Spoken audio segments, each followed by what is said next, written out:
I now just want to shift focus completely to another issue that we really need to be focusing considerable attention on, and that's the safety of our children. If you take a look at some of the statistics that are increasingly coming out, actually these are based on government reports that have been around for years. Perhaps all of us have not focused attention sufficiently on them. Yes, there have been these recent cases, a horrible rape which took place in Bangalore. We all saw those pictures just yesterday about visually impaired children being beaten in the most savage manner possible. It all brings up one big question: just how safe are our children in schools? And unfortunately, if you go by the government's own statistics, not very. You have a very, very large number of 2 out of every 3 possible children being physically abused in some way or the other. Many of them are boys. 65% of all school-going children facing corporal punishment. These are really worrying statistics that we have to try and find an answer to, and we've put together a great panel of people who can perhaps help us come up with what the issues are, what the problems are, and how we can possibly find suggestions from them. So let me first go to Amita Vatal, the principal of Springdale's at Pusa Road in Delhi. Amita, what do you think? Those statistics, are those correct? And could there be that many children who are facing problems? Firstly, it's a terrible tragedy that has been perpetrated across the country on little children. And the quick points that I would like to make is that there are so many laws in place, whether it's POCSO, which is an act of parliament, or whether it is corporal punishment, yet nothing is happening because either schools are not aware of it. If something goes wrong, the perpetrators of violence are either let off very easily, or they're suspended, or their suspension, they're brought back. And so there's no fear at all as to what is happening. I do believe that things like this have become extremely rampant. And I think the reason is that schools are mushrooming. There is absolutely no monitoring of the quality of teachers who are coming in. Anybody who can cull a couple of words together thinks that let me just become a teacher. There's no psychological tests for teachers. I think it's very important that when you're going to come into this space today, which has become an extremely difficult space, a challenging space in a school, teachers who come in must face some sort of psychological testing. The B.Ed colleges, the NTT, the B.L.Ed colleges, none of them have any courses that get teachers ready. I think that this is really a very shocking situation, and especially schools. Schools would rather keep their name than reveal the name of something that goes wrong, because they're so caught up with their own brands, they're so caught up with their whole identity, their persona, that they would rather carry on and hide things and put things under the carpet than reveal it and let the world know what's going on, because ultimately it's our children that is most important that we have to care for. I hear you, but I just want to get Shireen in on this, who's Director of Advocacy at Save the Children. Yes, we are saying that children are unsafe at schools, and we've seen a number of horrific cases which really underlines that fact. But are children safe at home either? Because if you take a look at many of the cases of physical assault, for example, quite often it's parents who are physically assaulting the children, and I'm not even going into sexual abuse, which quite often is within the family. So, more unsafe at school or equally unsafe at home? Well, I think that it's probably to be the terrible truth is probably that it's equal. I mean, our children, if you look at an issue like corporal punishment, they do face corporal punishment even at homes. But I think that I think that they are therefore children are not so safe, and we know that in terms of abuse, it often happens within the homes and generally at the hands of people that are known to children. I think in a sense it's a different situation in schools, because there are laws, as was just been said. Schools are somewhere that you can regulate. It's much harder to go into homes, and stop that, because parenting is a kind of personal issue. Not that it should happen, there should be something, but it should be easier to tackle the issue within schools for sure. Whether it is licensing of teachers, one of the controls other questions which I guess schools. comes in the home is that we've seen in some of the European countries, for example, going to the other extreme, where they actually take children away from their parents, sometimes for what people would consider normal discipline, or sometimes in some of the Nordic countries, really for just basic discipline, which many parents might want to do with their children. Sometimes that's considered abuse and children are taken away. Yeah, I mean, I think that in no way should there ever be violence against children. Children should not be hit either by their parents or the teacher or, you know, anybody else. But I think that there are obviously ways in which that should be controlled, and different ways. I think within the home we haven't yet kind of got that system in place whereby there are checks to make sure that children are safe. If they're not safe, to intervene and counsel the parents. The last resort should be to remove children, to understand that there are different ways of disciplining. But within education and schools we have that. You know, the Right to Education Act bans corporal punishment. There is the POCSO Act, and you know, the idea that this teacher, the alleged rape, nothing happened till there was protest. And you know, schools should be taking very strict action, and both in a preventative measure to ensure that they don't have teachers who would put children at risk, and as soon as they find out, actually act very quickly and very strictly so that this doesn't happen. All right. I just want to come to you, Sameer, for a minute. We also see that very few children, I'm going to go to some of the parents also and ask them. We see that very few children actually come out and report. Now, it's not just the sexual abuse that they don't report, but also the sort of corporal punishment that we were just seeing in that visually, you know, with those visually impaired children. The children are sometimes too scared to talk. Now, that particular problem, is it worse at home or in schools? I mean, is it tougher to say that somebody in the family is, you know, beat me up or, you know, assaulted me in some way than it is to say that my teacher did? I think a lot depends on how the child is parented and what kind of rapport parents are able to establish with the child per se. If there's an open communication and if there's a dialogue and parents try and understand what underlies a particular behavior rather than just punishing what is undesirable, I think you can go to the crux of the problem and perhaps you are able to sort it out, and the child also learns ways and means of communicating and perhaps sorting out the problems, which is a very important part and parcel of learning. But whom to go to? Children are of course scared until unless they are aware of the methodology. And in a case like this, I mean, look at the images, which, I mean, ever since I've seen them yesterday, I've been feeling literally sick. When you see children like that being abused, absolutely, and I think when viciously beaten up. See, when you trust a particular school, and obviously school is like a second home to the child, the person whom you expose the child to in terms of the teacher has to be regularly, I think, assessed. When you keep people like that in school, one needs to particularly go through a detailed psychometric analysis of the individual, because you are not just trusting a particular individual, you are also trusting the future of the country in that person's hand.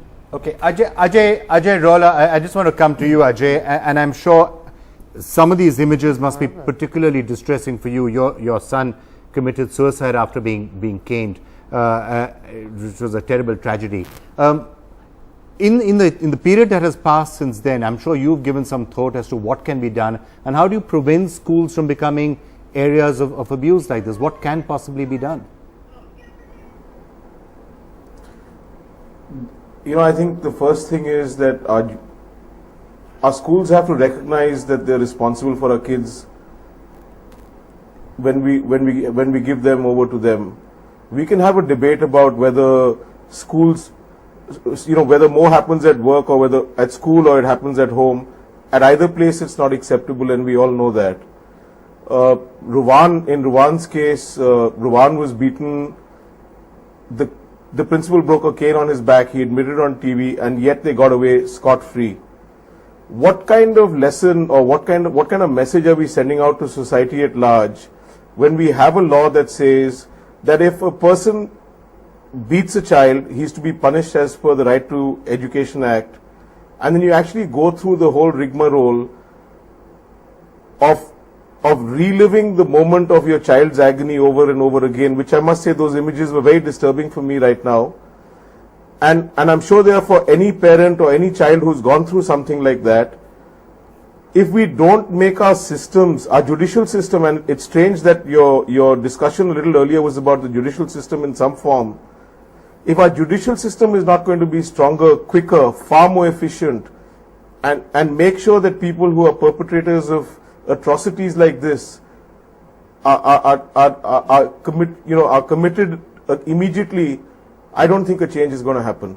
So you have been making, of course, sustained efforts to try and get some sort of justice for Ruwan. What are you told? Why is it that the people responsible have not been made accountable?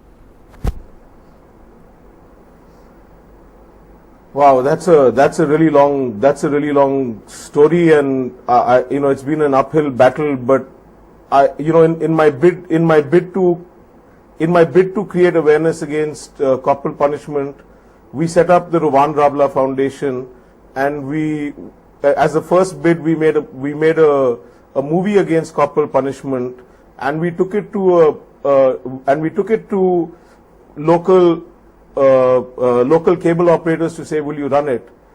And half of them turned around and said, if we run it, we'll get into trouble with the schools where our kids are studying. Now, if that's the kind of clout that schools exercise over parents, children, how do you really get anywhere with it? All right. I want to turn to you, Dinesh Trivedi, you're a Lok Sabha MP, and therefore somebody who can perhaps help and bring about a change. But you've had a personal experience of this. When you were trying to put your child into school, they asked you to sign an indemnity form saying that indemnify us in case we use physical punishment on the child. Yeah, actually, this is a symptom of a deep-rooted cancer. It's basically, we have become very, very insensitive. I'll come to my personal issue just to reflect, and I don't want to name the school. One of the best schools in Calcutta. When my little child was teeny-mini. The minute you said that, we can pretty much guess the name. Yeah, this is one of the best schools, known school, and getting admission in the school is like winning a Haryana lottery. But when I saw the process of admission, I mean, the little kid, they are like flowers. They are just tender, absolutely tender. And they are being handled by insensitive staff, not even teachers. And then my child came out and, he said that, इसको interview बोलता है, हम कभी interview में नहीं जाएगा. And then that was not it.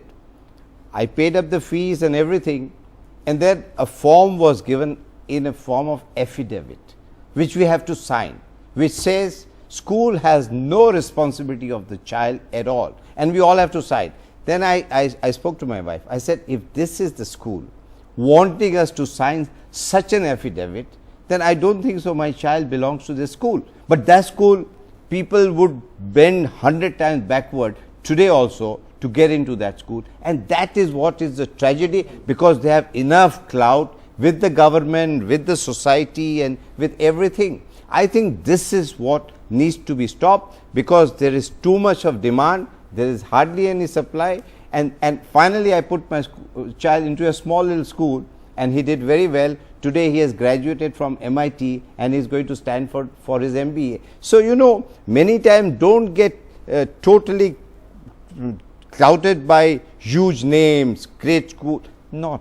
You have to see where your child is loved, where you are welcome. So, at the end of the day, though, if one of the best known schools in the country, one of the best, can ask for indemnity and saying that the child's safety is not a responsibility. Illegal. That should be stopped. Then surely, after all the reforms that we've tried to do our education system, there has to be some way of pinning the responsibility of the child on the school. There will be no corporal punishment. There will be no physical abuse, obviously no sexual abuse. All of that is clearly wrong. I'll tell you, Vikram, there is one way, that you have a parental body with the teacher body, which is an ongoing body. So if anybody has any complaint, even a child can just walk into that body and say that this is the problem I am facing. And unfortunately, the families have become single units. Earlier we had joint families, and both the parents are now working, and that is what is the basic thing today. I have nothing against that, but the child also needs love, affection, where he is fearless to come to the parent and tell everything. This is what has happened to the school, but we have no time to sit with the child also.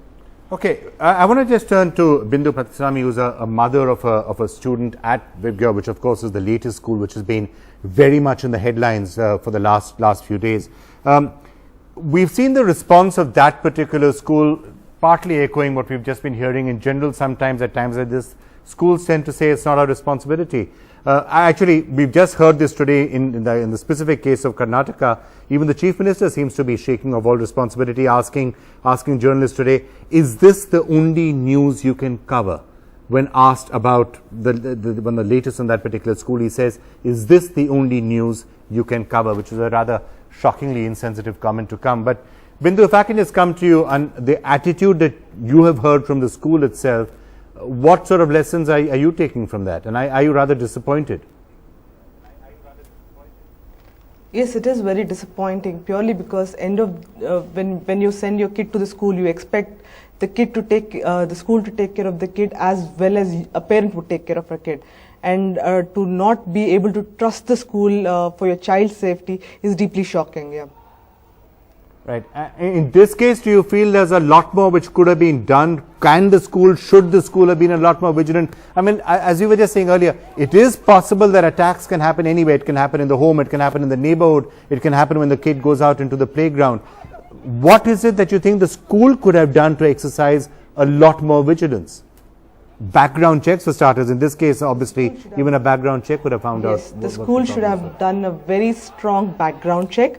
Like we've been hearing, one of the school where he was previously employed, there was a history which, if it was looked at properly, we could have averted this disaster. Yeah. Okay. I just intervene here.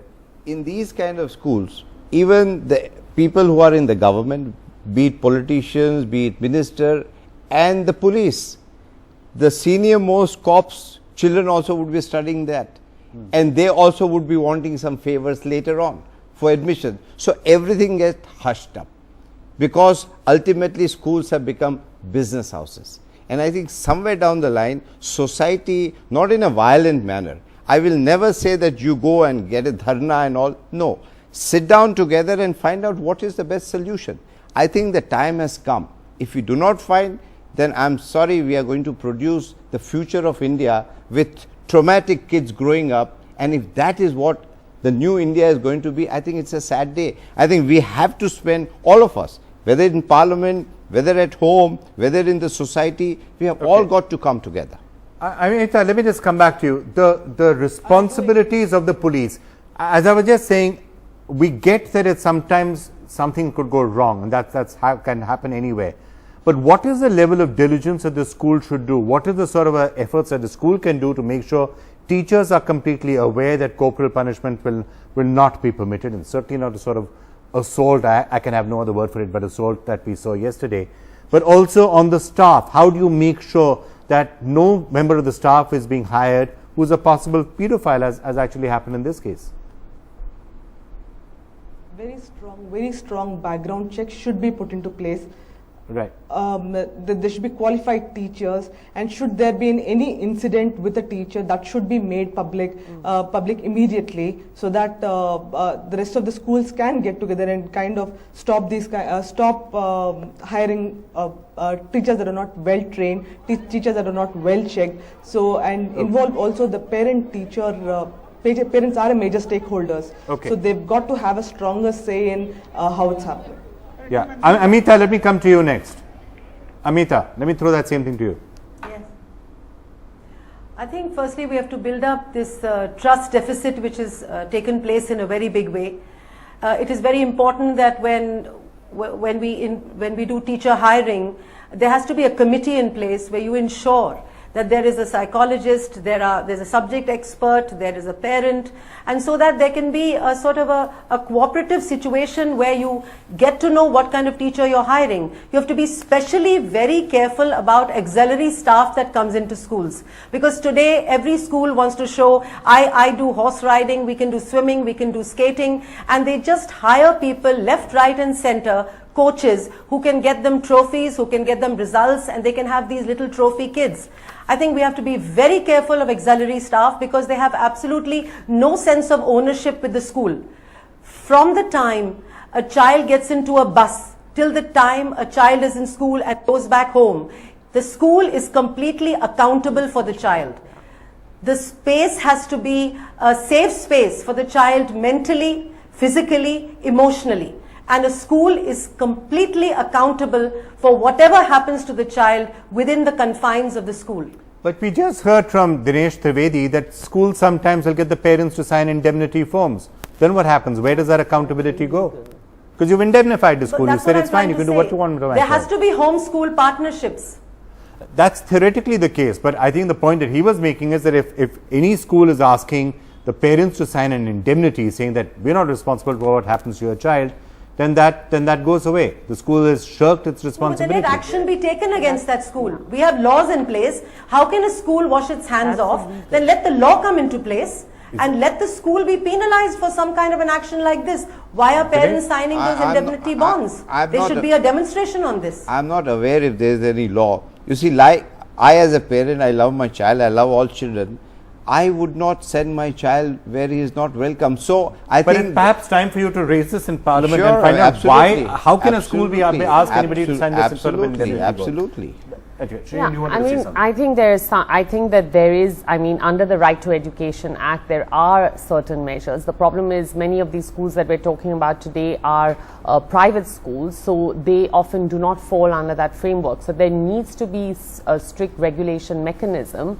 But even if that should be enforced, but even in the short term, there is, as I think Dinesh Bhai mentioned, PTAs, you know, parent-teacher associations, so they can come together and they can say as a whole group of parents that this should not happen, that schools are responsible for children. There should be absolutely zero tolerance of any violence whatsoever, not even a light pat. Absolutely no to corporal punishment. If that happens, a teacher should be dismissed. If it's such a, you know, under the RTE, you're liable even to a year's imprisonment for corporal punishment, which is, you know, and 50,000 fine. It can be extended. In such severe cases, they should be booked under IPC. I mean, it was July 2nd to July 20th before anything happened.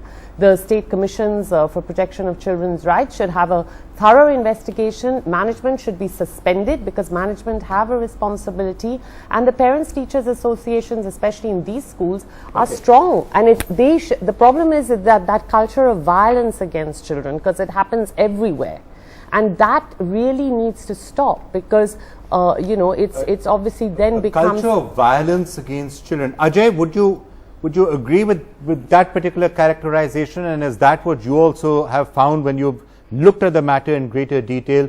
Are there schools where there's actually a culture of violence against the children, where corporate punishment is encouraged, is considered very normal? I mean, I'm looking at the government's own statistics. It said that something like 65% of all children in schools, 69% in fact, face regular corporal punishment, and that's a frightening statistic. You know, I must say that I agree with what Mr. Trivedi was saying earlier about getting signatures on indemnity bonds, because if I recall correctly, La Martiniere had us do that for the kids. And I think that's totally wrong. At that point of time, we were also amongst those parents that were queuing up to get our kids in because we thought it was a great school. My son was a third generation Martinian in our family. And he was, both my boys were there. My daughter was in Loreto. They were, my older boy was beaten in school, and therefore I removed him and moved him to the international school in Calcutta. I went and saw the then principal, and I said, you know, please make sure that you don't take it on my younger boy. Unfortunately, the turn of events was such that the narrow-minded approach to life, I would say, and the way that they approached everything, that they took it out on the little boy as well, and it was more than he could handle. But that's one part of it. But on the other hand, we talk about parent-teacher associations. I couldn't get a lawyer to stand up against these guys, because they would say that my grandson or my nephew or my son is in La Martiniere, or he's in another, and no offense meant to the church, but in another church-run school. All right, so what do you do? What do you do? Simi, let me just come back to one final thing. I also wanted to try and figure out, we're talking about some of the elite schools, but actually it's really widespread in so many, I mean, actually if you look at what actually is happening in rural parts of the country and others, just look at a calendar of the cases of rapes of 7-year-olds, 6-year-olds inside schools. April 17th, May 30th, 2014, March 1, 2013, 15 January. It's a depressingly long list, and it's actually frightening that many of these people are being employed by the schools. It's very painful, it's very frightening. I would double underline what Mrs. Vatal said, and I agree with all the panelists here. The issue here is there are 3 measures which need to be taken into place. One is a preventive measure. What do we do to prevent such kind of acts? 2, obviously we want our children to be corrected. We don't want them to be engaging in any kind of undesirable behavior, but there's a methodology to it. That methodology needs to be streamlined. Teachers need to be sensitized. And this can I just pause you and ask you one question which I'm sure every parent wants to ask. How can you tell as a parent if your child is facing abuse in some form or the other, whether it's corporal punishment or any other sort of abuse, how can you tell? What should you watch out for? If the child is maybe withdrawing, if the child is becoming depressed, if the child is losing interest in school, if the child doesn't want to go to school in general, stopped playing, stopped interacting, I think that's the time when you need to be aware. Any of those warning signals you say you should engage with the child, talk to the child. And I think before these warning signals also, there have to be preventive kind of bonding which should happen between parents and children, so that they give enough time to the child and the child feels open to communicate his or her concerns with his or her parents. I think that's a must. Because All right. Vikram, the simple thing is, if there is love flowing around, the child is going to be yours, and that's what is missing. Right. Everything is becoming a business. and there needs to be, kind of a parent and teacher partnership and a feedback mechanism. Okay, but I think with that list of warning signals is something perhaps everyone can keep in mind. Thank you all so much for joining us and helping us perhaps find some solution on what's a really, really painful problem. And let's hope that as we go forward, those horrific statistics will start to improve a little bit. You've been watching the Buck Stops Now. We're going to take a very short break, and then news is going to be following just after this. News First.